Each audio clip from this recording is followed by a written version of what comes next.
வணக்கம். இது news minute Tamil. நான் ஷபீர் அகமது. திமுக அரசாங்கத்துடைய அட்வொகேட் ஜெனரலாக இருந்த திரு சண்முக சுந்தரம் அவர்கள் ராஜினாமா செய்திருக்கிறார்.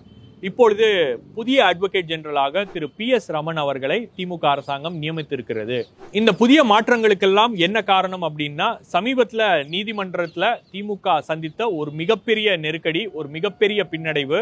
ஒரு சிட்டிங் மினிஸ்டர், திமுக அரசாங்கத்துடைய ஒரு சிட்டிங் மினிஸ்டராக இருக்கக்கூடிய ஒரு மூத்த தலைவராக இருக்கக்கூடிய திரு பொன்முடி அவர்கள் அவருடைய அந்த டிஸ்ப்ரொபோர்ஷனேட் அசெட்ஸ் கேஸ்ல அவர் கன்விக்ட் செய்யப்படுகிறார். 3 ஆண்டு காலம் அவருக்கு தண்டனை வழங்கப்படுகிறது. அவர் பதவியை இழக்கிறார், அமைச்சர் பதவியை இழக்கிறார், அதுக்கப்புறம் அவருடைய MLA பதவியை இழக்கிறார். ஸோ கிட்டத்தட்ட இது திமுகவுக்கு ஏற்பட்டிருக்கக்கூடிய அரசியல் ரீதியாக ஏற்பட்டிருக்கக்கூடிய ஒரு பெரிய நெருக்கடி, அரசியல் ரீதியாக ஏற்பட்டிருக்கக்கூடிய ஒரு பெரிய பின்னடைவு, நீதிமன்றங்கள்லயும் திமுகவுக்கு ஏற்பட்டிருக்கக்கூடிய ஒரு பெரிய பின்னடைவு. பொதுவா என்ன சொல்லுவாங்கன்னா, திமுகவுடைய லீகல் விங் அப்படின்றது ரொம்ப ஸ்ட்ராங்கா இருக்கும். அந்த லீகல் விங் அப்படின்றது அவங்களுடைய ஸ்ட்ராட்டஜி எல்லாம் ரொம்ப கிளியரா வச்சுப்பாங்க. ஸோ எந்த கேஸ் அவங்க கையில் எடுக்கிறாங்களோ அந்த கேஸில் முடிந்த அளவுக்கு அவங்க அந்த கேஸை சேலஞ்ச் பண்ணி அந்த கேஸில் அவங்களுக்கு வெற்றி அப்படின்றது மட்டும்தான் ஒரு இலக்காக இருக்கும் அப்படின்றத தொடர்ச்சியாக பேசுவாங்க. இப்போ அஇஅதிமுகவுடைய தலைவரும் முன்னாள் முதலமைச்சருமான செல்வி ஜெயலலிதா அவர்கள் ஒரு ஊழல் வழக்கில் அவங்க கன்விக்ட் செய்யப்படுறாங்க அப்படின்னா அதில் திமுக லீகல் விங்கோடைய ரோல் அப்படின்றது ரொம்ப பெருசாக இருக்குது. அந்த அளவுக்கு அதை ஸ்ட்ராட்டஜைஸ் பண்ணி அந்த வழக்கை விடாமல் அதை ஃபாலோ பண்ணி கடைசியில் அது லாஜிக்கல் கன்க்ளூஷன்ல போய் முடியுது அப்படின்னும் போது அதுதான் திமுக அரசாங்கத்துடைய, திமுக கட்சியுடைய ஒரு மிகப்பெரிய ஸ்ட்ரென்த்தாக இருந்துச்சு. அவங்களுடைய லீகல் விங் என்னதான் அரசு ஒரு முடிவு எடுத்தாலும் அந்த முடிவுகளை போய் நீதிமன்றங்கள்ல டிஃபெண்ட் பண்றது, அதை சேலஞ்ச் பண்றது, யார் சேலஞ்ச் பண்ணாலும் அதை டிஃபெண்ட் பண்றது அப்படின்ற அளவுக்கு அவங்க தயாராக இருப்பார்கள் அப்படின்றதான் ஒரு பேச்சாக இருந்தது. பட் 2021ஆம் ஆண்டு திமுக ஆட்சிக்கு வந்த உடனே அவங்களுக்கு தொடர் பின்னடைவுகள் அப்படின்றது நீதிமன்றங்கள்ல ஏற்பட்டுட்டே இருக்கு. திமுக அரசாங்கம் ஒரு முடிவு எடுக்குது அப்படின்னா அது நீதிமன்றத்துக்கு போய் சேலஞ்ச் பண்ணும்போது நீதிமன்றத்துல ஒரு பின்னடைவு அப்படின்றது ஏற்படுது. பல்வேறு விதமான உதாரணங்கள்ல நம்ம சொல்லிட்டே போகலாம். குறிப்பா உங்களுக்கு திமுக அரசாங்கம் வந்த உடனே ஒரு 4 காலேஜஸை HRNC டிபார்ட்மெண்ட் ஆரம்பிக்கணும் அப்படின்னோடனே அந்த மேட்ரு கோர்ட்டுக்கு போகுது. அதுல ஒரு பின்னடைவு அப்படின்றது ஏற்படுது. அதுக்கப்புறம் அயோத்தியா மண்டபம் மேட்டரா இருக்கட்டும், அல்லது தஞ்சாவூர் மாணவியுடைய வழக்காக இருக்கட்டும், இந்த மாதிரி பல்வேறு விஷயங்கள்ல திமுகவுக்கு தொடர்ச்சியான பின்னடைவுகள் அப்படின்றது ஏற்பட்டுட்டே இருக்கு. அப்படின்னும் போது ஏதோ ஒரு இடத்துல லீகல் விங்ல ஒரு பிரச்சனை இருக்கு அப்படின்னு சொல்லிட்டு பல பேரும் அதை பாயிண்ட் அவுட் பண்ணியிருக்காங்க. நானே இதுக்கு முன்னாடி 1 வருஷத்துக்கு முன்னாடி ஒரு ஷோ பண்ணியிருக்கேன். அப்போ திமுக ஏன் இந்த மாதிரி தொடர் பின்னடைவுகளை நீதிமன்றத்தில் சந்திக்கிறது அப்படின்றத பற்றிலாம் நான் ஏற்கனவே கொஞ்சம் விரிவாக பேசியிருப்பேன். ஸோ அந்த விஷயங்களை எல்லாம் வைத்து பார்க்கும்போது ஒரு 2.5 வருஷம் திமுக இந்த நீதிமன்றங்கள்ல என்ன நடக்குது, அவங்களுடைய லீகல் ஸ்ட்ராட்டஜி சரியா இருக்கா, அவங்களுடைய லீகல் ஆபீசர்ஸ் சரியா பணியாற்றுகிறார்களா அப்படின்றதெல்லாம் அவங்க மேற்பார்வையிடாம விட்டுட்டாங்க. பல விஷயங்கள்ல கோட்டை விட்டுட்டாங்க. அதுதான் இன்னைக்கு அவங்களுடைய சிட்டிங் மினிஸ்டர் கன்விக்ட் ஆகக்கூடிய ஒரு நிலை அப்படின்றது ஏற்பட்டிருக்கு. ஏன்னா இந்த விஷயத்த அவங்க சேலஞ்ச் பண்றதுக்கு பல்வேறு அவென்யூஸ் இருந்துச்சு அவங்களுக்கு. பட் அந்த லீகல் ஆப்ஷன்ஸ் எல்லாம் அவங்க ஏன் ட்ரை பண்ணல அப்படின்ற ஒரு கேள்வியும் இருக்கிறது. பொன்முடியோடைய வழக்கே உதாரணத்துக்கு எடுத்துக்கோங்க. அவரை கன்விக்ட் பண்ணி அன்னைக்கு நீதிமன்றம் தீர்ப்பு அளிக்கக்கூடிய அந்த நாள்ல பொன்முடி தரப்புல ஆஜரான லாயர் திரு NR இளங்கோ அவர்கள் ஒரு விஷயத்தை முன்வைக்கிறாரு. இந்த மாதிரி இந்த கேஸை நீங்க ஹியர் பண்ணியிருக்க கூடாது, ஏன்னா நீங்க அஇஅதிமுக ஆட்சி காலத்துல நீங்க லா ஆபீசரா இருந்திருக்கீங்க அப்படின்ட்டு நீதிபதி திரு ஜெயச்சந்திரன் அவர்களை பார்த்து அந்த வாதத்தை முன் வச்சிருக்கிறார்.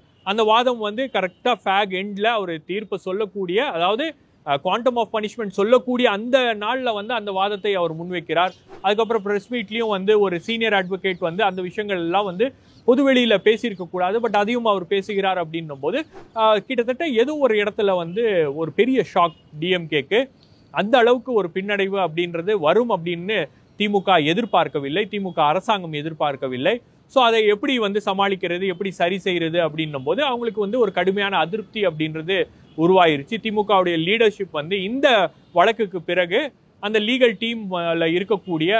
டீம் மீது இருக்கக்கூடிய அந்த கோபம் அப்படின்றது இன்னும் அதிகரிச்சிருச்சு. உதாரணத்துக்கு சொல்ல போனோம்னா, இந்த RSS உடைய ஊர்வலத்தை தடை செய்யக்கூடிய ஒரு டிசிஷனை திமுக அரசாங்கம் எடுத்துச்சு. பட் அந்த டிசிஷனை நீதிமன்றங்கள்ல அவங்கள டிஃபெண்ட் பண்ண முடியல. அவங்களுடைய லீகல் டீமால டிஃபெண்ட் பண்ண முடியல அப்படின்ற ஒரு வருத்தங்கள், இந்த மாதிரி பல்வேறு முணுமுணுப்புகள் அப்படின்றது ஒரு 2.5 வருஷமாவே இருந்துட்டு இருக்கு.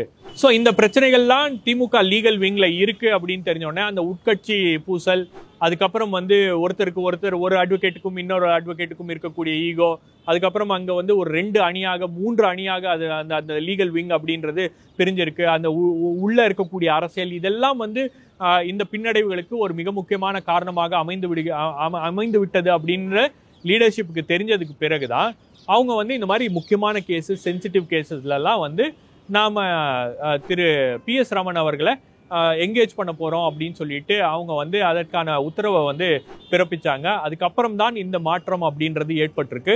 ஸோ முழுக்க டிஎம்கே லீகல் விங் உடைய தொடர்ச்சியான செட்பேக்ஸ், டிஎம்கே லீகல் விங்ல ஏற்பட்டிருக்கக்கூடிய சுணக்கம், டிஎம்கே லீகல் விங்ல இருக்கக்கூடிய பிரச்சனைகள் என்ன அப்படின்றத பார்க்காம அவங்க வந்து 2.5 வருஷம் விட்டதின் விளைவு இன்னைக்கு பல்வேறு விதமான செட்பேக்ஸ் வந்து அவங்களுக்கு நீதிமன்றங்களை வந்திருக்கு அப்படின்னும் போது இப்போ அந்த விஷயத்தை அட்ரஸ் பண்ணணும் அப்படின்றதுனால தான் இந்த மாற்றங்கள் அப்படின்றது நிகழ்ந்து இருக்கிறது. PS ரமன் அவர்களை ஏஜியா கொண்டு வந்திருக்காங்க. எனக்கு தெரிஞ்சு ஆரம்ப கட்டத்தில் நீதிமன்றங்கள்ல ரொம்ப க்ளோஸா ஃபாலோ பண்ணியிருக்கேன். பல அட்வொகேட் ஜெனரல்ஸை பார்த்துருக்கேன். அதாவது ஒரு லூசிங் ஆர்குமெண்ட் இருந்தா கூட நீதிமன்றத்துல அவங்களுக்கு ஆர்கியூ பண்றதுக்கு ஒரு விஷயம் இல்லைன்னா கூட ஒரு இடத்துல என்ன பண்ணுவாங்கன்னா, ஒரு நெகட்டிவ் ஆர்டர் வராத மாதிரி ஒரு செட்பேக் கொடுக்கக்கூடிய ஒரு ஆர்டர் வந்து நீதிமன்றத்துல இருந்து வந்துடக்கூடாது அப்படின்றதுக்காக அட்வொகேட் ஜெனரல்ஸ், அதுக்கப்புறம் அந்த லா ஆஃபீஸர்ஸ் அவங்க எல்லாம் வந்து ஒரு கடுமையான முயற்சி எடுப்பாங்க. கடைசி வரைக்கும் வந்து கொஞ்சம் அந்த விஷயத்தை எப்படியாச்சும் சால்வேஜ் பண்ண முடியுமா அப்படின்லாம் ட்ரை பண்ணுவாங்க. பட் இந்த ஆட்சி காலத்துல ஒரு 2.5 வருஷத்துல நாம அந்த மாதிரியான நடவடிக்கைகள்லாம் வந்து பார்க்கவில்லை அப்படின்றதும் வந்து ஒரு லீகலி ஒரு நீதிமன்றங்கள்ல நீங்க அரசியல்ல வந்து ஒரு விஷயத்தை கையாளுவது அப்படின்றதுக்கு பல்வேறு விஷயங்கள் இருக்கு. பட் லீகலா ஒரு விஷயத்தை கையாளும் போது உங்களுக்கு லீகலி அதற்கு ஒரு ஸ்ட்ராட்டஜி, அதற்கு ஒரு லீகலா நீங்க வந்து ஸ்ட்ராங்கா இருக்கணும், சவுண்டா இருக்கணும் அப்படின்றது பல்வேறு பேசிக் விஷயங்கள்லாம் இருக்கு. ஸோ அந்த விஷயங்களை நீங்க எவ்வளவு சீரியஸா நீங்க எடுத்துக்கிறீங்க அப்படின்றது பொறுத்து தான் வந்து அந்த கேஸை நீங்க எவ்வளவு சீரியஸா ஃபைட் பண்ண போறீங்க அப்படின்றது இதுல இருக்கக்கூடிய விஷயம்.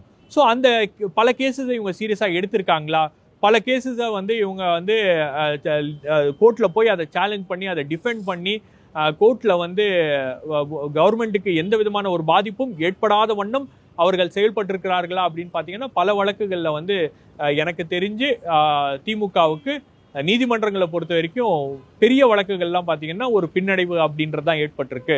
உங்களுக்கு உச்ச நீதிமன்றத்துக்கு போகும்போது இவங்க வேற அட்வொகேட்ஸை என்கேஜ் பண்ணும்போது தான் வந்து உங்களுக்கு கவர்னருக்கு எதிராக இருக்கக்கூடிய வழக்கு அதுல எல்லாம் வந்து அவங்களுக்கு ஒரு பாசிட்டிவான ஒரு ஆர்டர்ஸ் அப்படின்றது வந்திருக்கு, திமுகவுக்கு ஒரு ரிலீஃப் அப்படின்றது கிடைச்சிருக்கு. பட் இங்க இருக்கக்கூடிய ஹைகோர்ட்ல திமுகவுக்கு தொடர் பின்னடைவுகள் அப்படின்னும் போது இது எதனால் ஏற்பட்டிருக்கு அப்படின்ற ஒரு விஷயத்தை இப்பதான் வந்து 2.5 வருஷம் கழிச்சு திமுகவுடைய லீடர்ஷிப் அதை ஆராய்ந்திருக்கிறார்கள். அதன் விளைவாக தான் இன்னைக்கு ஒரு பெரிய மாற்றம் அப்படின்றது திமுகவுடைய லீகல் விங்ல ஏற்பட்டிருக்கு. வேறொரு நிகழ்ச்சியில் உங்களை சந்திக்கிறேன். நன்றி, வணக்கம்.